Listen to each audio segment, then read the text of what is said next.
is really tough. So I'm tired, but I'm hopeful. It has now been 24 days since wildfires ripped through the Willamette Valley, leaving families to deal with losing a lifetime of memories. How they're coping and how the community is helping on this long road to recovery, coming up on the special edition of KEZI 9 News. We'll hear from members of one small church that is no longer standing tonight who have found a way to come together and to pray and heal together. How they're leaning on their faith and each other to move forward. There's a lot of healing that comes from sharing. And helping students and staff who don't have homes navigate an already rocky start to the new school year. It's all coming up next. Live, local, late breaking. This is a special presentation of KEZI 9 News. Oregon on fire. The road to recovery. I think everyone's feeling that way, very overwhelmed. From those on the fire lines to families who've been forced out of their homes with just a moment's notice, their new reality is starting to sink in. And for many, the real battle is just beginning as they look to navigate unmanageable devastation. We thank you for joining us for the special edition of KEZI 9 News. I'm Renee McCullough. And I'm Matt Templeman. We want to begin with an update on those fires that are burning in Oregon. Crews have made a lot of progress on the Archie Creek fire. It's now burned more than 131,000 acres and it's 76% contained. The Beachy Creek fire has burned nearly 193,000 acres and is 59% contained. The Riverside fire is 138,000 acres. The Lion Shed fire is about 204,000 acres and they are both 37% contained tonight. Now, with the hot, dry conditions, you may see more smoke than we've seen coming from the interior of the Holiday Farm fire. It is now 67% contained. Crews were able to hold it to about 173,000 acres. Despite the weather conditions, they say the smoke does not pose a threat and you don't need to call 911. Firefighters say one of the biggest hazards that they're facing right now is the steep terrain, and they have to be extra careful where they're walking and watch for rolling rock and other debris. Well, students and staff in the McKenzie School District are going to finish up their first week of school tomorrow. The superintendent says the week was about working out logistics and connecting with kids, however it might look. Lane Tompkins says that right now their goal is to make sure that everybody is safe, whether they're at home, in a hotel room, or with friends and family. He says communication is their biggest challenge, and they're trying to be as flexible as possible, knowing it's going to be a bumpy start to the year. As much as we want to get into teaching, content so people can meet state standards, a lot of this year is going to be helping students and staff in the community process some pretty extreme trauma. He says they spent a lot of time this summer preparing for the challenges that come with COVID, and then the Holiday Farm fire hit, but they are trying to focus on the good and support their community any way they can. And sometimes that's just listening to them talk about what challenges they're facing, what they experienced that night, and we're going to be doing that for a while. He says his staff is spread throughout the state and some had to go out of state to find housing. The McKenzie Track was hoping to host its most important event yet, but we just got word this afternoon it's not zoned right to turn it into an RV community. As we told you last night, the idea was to use a $10,000 grant from United Way to convert the 20-acre venue into a community where staff, students, and families could stay, learn, and get a sense of togetherness. Organizers are now working on other options, and they're holding a meeting tonight to see if they can somehow use Blue River Park instead. Hundreds of structures were destroyed in the Holiday Farm fire, including the Living Water Family Fellowship. But as KEZI 9 News reporter Jamie Hayes shows us, that is not keeping the community from coming together each Sunday to pray and to heal together. I was spared, and I'm just grateful. We first introduced you to Michael Miller at Silky Field in Springfield, not long after he escaped the Holiday Farm fire. He broke down, showing us the destruction of his church, Living Water Family Fellowship. But now, a few weeks later, he's still grateful. I think I used to believe in God. Now I think I know him. Michael just had minutes to get out of his home and away from the flames. About 18 hours of excitement from the time I came out of the cabin and saw fire across the river and then coming over the hill. Saving his friend and his mother. And by the time we got on the highway, the flames were 200 feet on both sides. And there were burning trees across the road, so I wasn't willing to try to drive across it with her and my Bronco or drive into the river with her and my Bronco. So I made a U-turn and I went to church. So I pulled into the church parking lot and I prayed and I prayed. There he saw the church that stood for more than 40 years go up in flames. That's right, Doug. We will rebuild. After Doug Farrington's words came to my mind that we are the church, not that building. First, it was the pandemic that affected this church, and then the Holiday Farm Fire. But the pastor, who was one of the last people to stand in this building, says they're already thinking about tomorrow.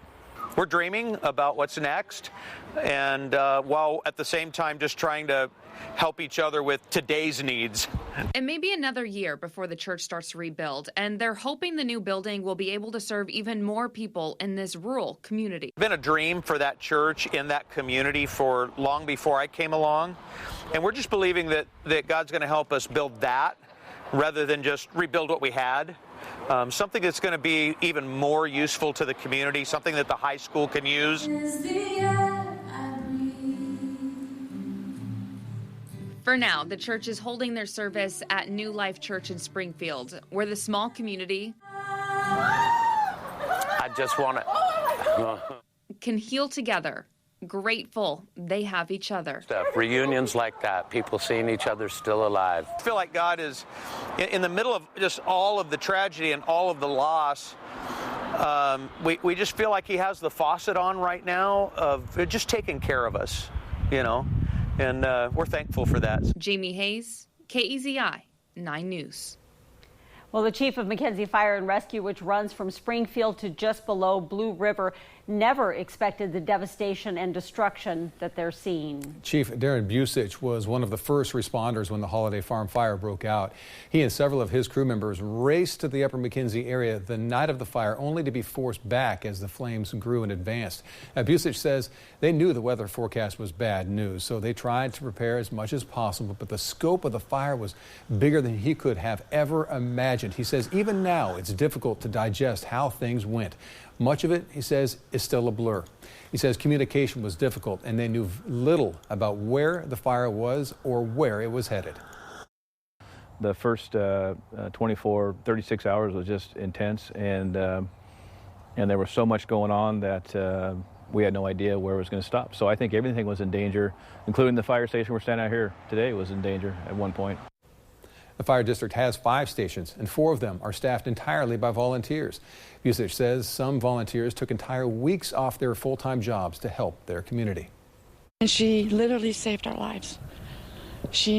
We went to bed at 8:30. We had no idea this was going on. And she's talking about Chief Rainbow. We first introduced you to the fire chief of the Upper McKenzie Rural Fire Protection District, Christiana Plews, days after the fire broke out. Community members say it was Chief Rainbow's decision to get people out of town right away. And she stayed on the front lines trying to save homes, even though she lost her own. I'm tired. I have moments when I feel like, you know, we can do this and I can see where I need to be, but a lot of my moments are pretty overwhelming. Chief Rainbow says that many community members, including 3 of her firefighters, are now staying in hotels and they don't have anywhere to go from there. She says it's overwhelming to deal with all the calls and everything else that needs to be done when you lose your home, but she is thankful for everyone who has stepped up to help, and she's hopeful for their small community. I think as things start to improve and maybe, you know, things start to get rebuilt, there's going to be hope. And I want people to remember that it's not always going to look like it does, and it's not always going to be so scary and overwhelming. I hope. She says she's trying to remember it's going to take years and years to rebuild, and they will need to work together and depend on each other. Well, volunteers have been coming out of the woodwork since these fires broke out, doing anything and everything they can to help the fire victims. And one of those is Dan Isaacson, who's been one of the main organizers at the evacuation centers, despite holding down a full-time job. Now, Dan, thank you so much for joining us tonight. First off, you've moved sites a few times. Tell us about the newest site in Springfield. So what we learned from the Paradise Fire in California was that just because the smoke goes away and it's out of everyone's immediate perception, the people who are affected are going to be here for the long run, about 18 to 24 months. And so we wanted a site that would allow victims of the fire to feel that the community hadn't forgotten them in just a few weeks. Remember that all of us have kind of banded together as almost like a 21st century Minutemen to respond. Dan, when you started helping, you really didn't have a plan. This is the first time you've dealt with something like this, so you just jumped in and helped. But you are keeping track of what's worked and maybe what hasn't for future events? Absolutely. We don't want to have to reinvent the wheel the next time, because there will be a next time, and we have a season for this. And we have people from everyone from piano teachers and soccer coaches to members from Antifa and the Proud Boys coming and helping because they recognize that the problem at hand was a common problem that we all shared. Dan, we understand you have truckloads of donated supplies. People have been amazingly generous. Can you tell us what you have that people might need? Everything from bathroom supplies, toiletries, clothes, children's toys, perishable food, non-perishable food. The generosity from Lane County has been so overwhelming. We've actually been able to help other fire victims in Salem and in down south by Medford and Talent. Now, when it comes to things that you do need that people can donate, we know gift cards are great because they're small, they don't take up a lot of space, and people can buy what they need with those. Tell us what else people should go out shopping for, or what else that you need right now. You know, socks are always an important thing that people forget about. What I always try to imagine folks and try to tell people is, imagine leaving your house right now at this very moment with only what you can grab in the next 30 seconds. And whatever you're going to need beyond that 30 seconds is what you should be thinking about donating. Dan, thank you so much for your time. Thank you so much for your efforts. And on behalf of those who have lost their homes and needed your services, a hug as well. You've been amazing, and your team as well. So thank you. Thank you. The Red Cross continues to help families impacted by the wildfires in a number of ways, and there are still 9 Red Cross shelters set up across the state of Oregon. And they're helping nearly 2,500 people with hotel rooms and other places to stay for free. The Red Cross has provided more than 41,000 hotel stays as well since September 7th. And we do want to remind you that KEZI 9 News has partnered with the Red Cross to help. And if you want to donate to the Oregon Fire Relief Fund, it will provide critical support for our neighbors in need. Go to KEZI.com for more information. Well, health experts say that they know the evacuations, move to shelters and hotel rooms, and then picking up relief supplies may have put people in close contact with others. They are offering 3 days next week where wildfire victims can get tested for COVID-19 in Lane County. Those individuals are very much vulnerable right now. They have lost their homes. They have limited access to vehicles and to health care.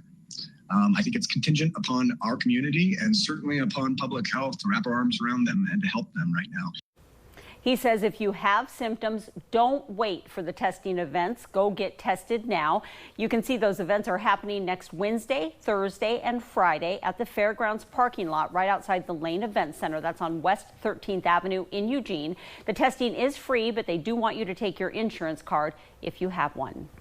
Hundreds of families will have to make the difficult decision to rebuild or relocate. Why the road to recovery can be a very long, very expensive process, and is there any way to make it easier?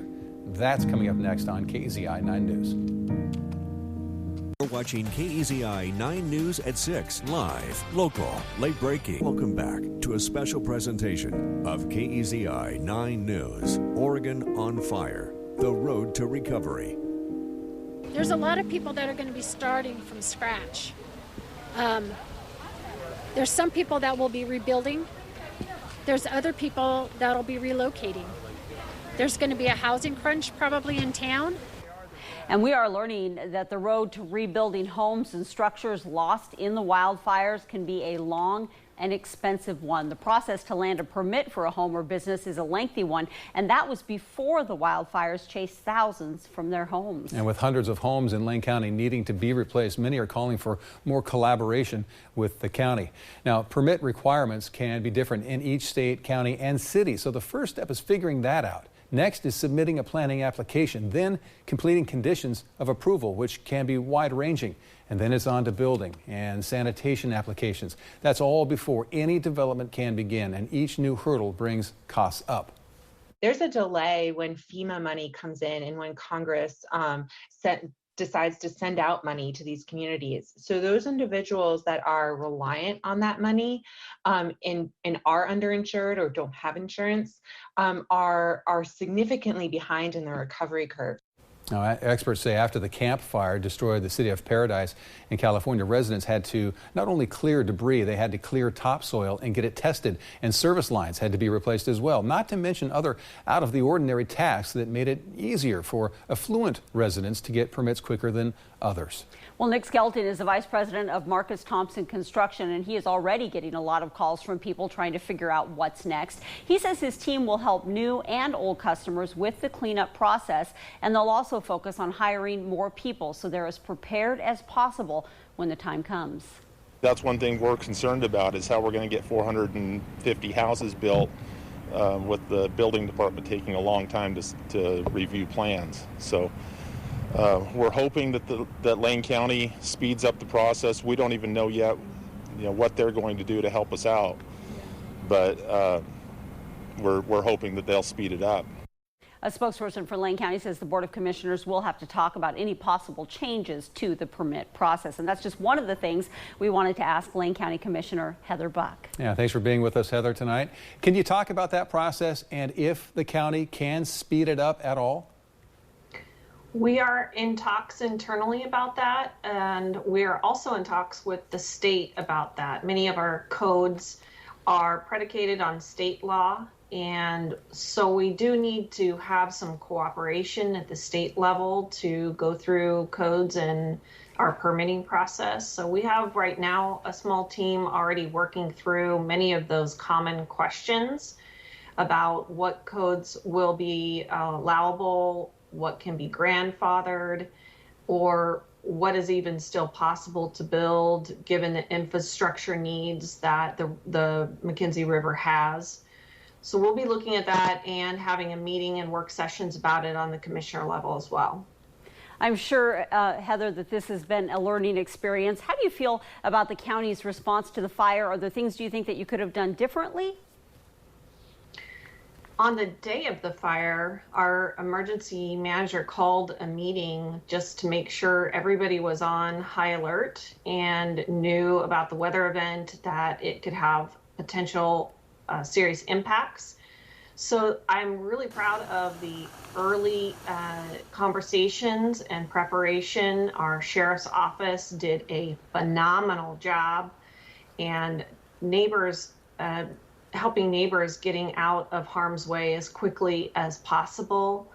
Our emergency operations center was stood up that evening and has been up and running ever since. And we've been doing some early preparation on our emergency center operations since we've had our new emergency manager on board last year. And those preparations, I think, helped quite a bit.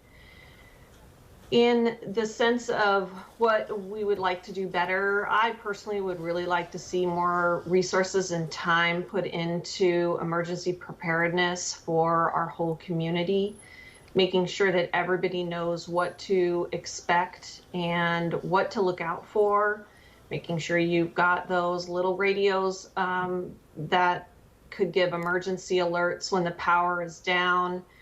Some people in unincorporated Lane County are really good at this because they know they don't have the same kind of services, but not everybody is prepared. And I think we can do much more work there.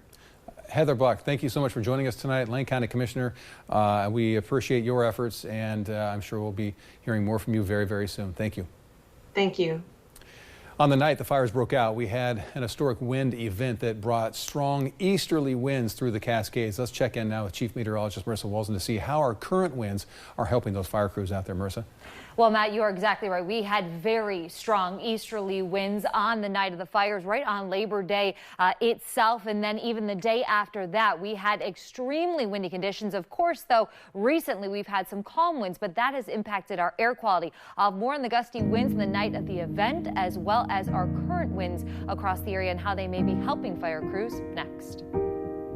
Well, welcome back to a special edition of KEZI 9 News, Oregon on Fire, the road to recovery.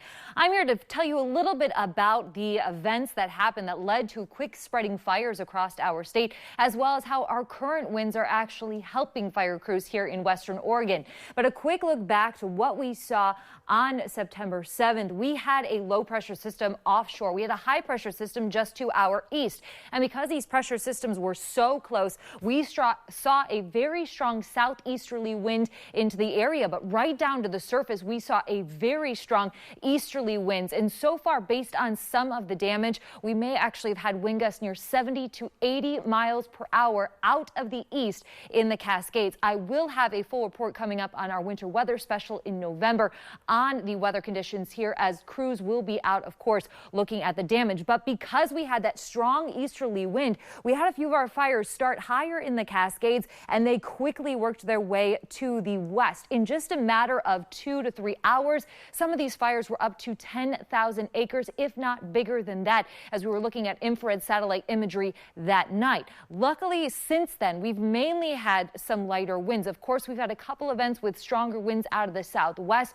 but really no fire growth during those times. Right now, we do have very light winds, so crews battling the Beachy Creek fire are actually looking at the winds helping them out. Same thing here in the Holiday Farm fire, very light winds all around the fire. And then here through the Archie Creek fire, the fires that are closest to us, if you follow the streamlines, they're out of the north and they're mainly that blue and green color. So overall, we are having lighter winds, which are helping fire crews because we're not looking at these fires being wind driven anymore. And we do have lighter winds, of course, on the way, but I'll have a closer look at how temperatures and our precipitation outlook for the next couple of weeks may impact these fires here in Western Oregon. Matt and Renee. Thank you very much, Marissa. The McKenzie River will also have challenges ahead because of the Holiday Farm fire. Up next, we will hear from experts who know the waters best about the impact it could have now and downstream. We're watching KEZI. Nothing can compare to the human impact of the fires across our state, but many are also keeping an eye on the health of the forests and the rivers. The McKenzie River was at the heart of the Holiday Farm fire, and as KEZI 9 News reporter Chris Lewinberg shows us, its beautiful waters will face challenges, but there is hope that they will come out clear on the other side. The banks of the river are now marred by patches of destruction, but also life. You know, the McKenzie River really defines the community in many ways, and the community has been through a pretty traumatic event. Keeping these waters clean has been the mission of nonprofit McKenzie River Trust for more than 30 years. The lands they protect provide critical habitat and feed into the watershed. Along Highway 126, none were untouched by fire. We have a lot to learn about what has happened. It's still unfolding before us. Among the natural wonders at risk, the beloved but threatened Chinook salmon. We knew that right around the time of the fires, traditionally when spring Chinook, wild spring Chinook salmon are returning to the side channels and lower areas of the McKenzie River and spawning. So we were concerned and wondering, well, what's going on? OSU watershed scientist Kevin Bladen has visited the Holiday Farm fire burn area to answer those questions. Can we identify areas that are going to represent a threat in terms of future erosion, debris flows? He says that normally forests allow rainfall and water to be absorbed by the soil. In severely burned areas, and especially on steep slopes, water flows on top of the soil and possibly right into the water. Now, along with that rainfall can come things like soil, lead, arsenic, and mercury, which can do things like impact the optical clarity of the water or even encourage algae growth. But for now, it seems the water is running clear. But wildfire is a part of nature. The creation of a complex environment in the water can actually encourage healthy ecosystems. If you study the whole system, you start to realize there's always some winners and some losers, and some things that change in a really positive way and other aspects that are quite negative and persist for multiple decades. The fall and winter rains could change everything. The McKenzie River Trust Executive Director Joe Moll was able to check in on the waters for the first time just last week. Right along the edge of the river, didn't seem to burn quite as hard. Anticipation ran high on the way up Highway 126, but when they got to the riverside, and there beneath the surface were Chinook salmon spawning right there as they've always done. A sign of hope and recovery. The next generation of Chinooks spawned here will begin their long journey to the ocean next year, and it'll be 5 or 6 more until they return. Try to imagine, what are they going to encounter? What will the river look like in 6 years? What is our community going to look like 6 years from now? Only time will tell. But Mole hopes the river they come back to is a healthier one. In Leesburg, Chris Leuenberg, KZI 9 News. We have some important news about Highway 126. ODOT says the highway will reopen at the